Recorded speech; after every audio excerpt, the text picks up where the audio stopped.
જય શ્રી કૃષ્ણ. આજની વાર્તા સતયુગના સમયની વાત છે. એક વખત એક રાજા બ્રહ્મભોજનનું આયોજન કરે છે. જુદા જુદા ગામેથી બધેથી બ્રાહ્મણોને તેડાવે છે અને એમના ભોજનનું આયોજન થયું હોય છે. મસ્ત મજાની ખીર બનતી હોય છે અને ખીર બનતી હોય છે ત્યાં સમડી સાપને લઈ જતી હોય છે. ત્યારે સાપનું ઝેર, પોતાના બચાવ માટે સાપનું ઝેર, સાપ છોડે છે અને એ ઝેર ખીરમાં પડે છે. જે વાતથી એના રસોઈઓ અજાણ હોય છે અને એનું ધ્યાન નથી હોતું કે ઝેર પડે અને એ ખીર બ્રાહ્મણોને પીરસાઈ જાય છે. બ્રાહ્મણો ખાય છે, બ્રાહ્મણો મૃત્યુ પામે છે. તો ચિત્રગુપ્ત કહે છે યમરાજને કે પ્રભુ, આ જે દોષ થયો, આ બ્રહ્મ હત્યા થઈ, એનું પાપ કોના માથે નાખવું? તો યમરાજ કે થોડો સમય રાહ જો, હું તને કહું છું કે કોના ખાતામાં નાખવું.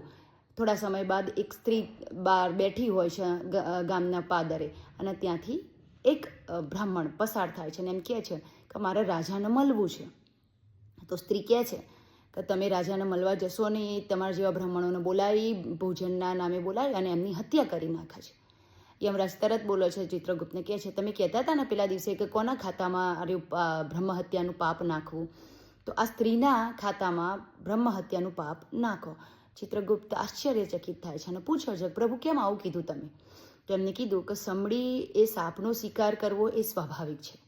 સાપે પોતાના સ્વ બચાવ માટે ઝેર છોડ્યું અને ઝેર પડ્યું ખીરમાં, જેનું ધ્યાન રસોઈયાને નહોતું. તો બંને અજાણ હતા. રાજાને પણ ખબર નથી કે ખીરમાં ઝેર છે, પણ છતાં આ સ્ત્રી જાણ્યા વગર, સમજ્યા વગર સીધો દોષનો ટોપલો રાજાના માથે નાખે છે અને રાજાના પાપના ભાગીદાર સમજે છે.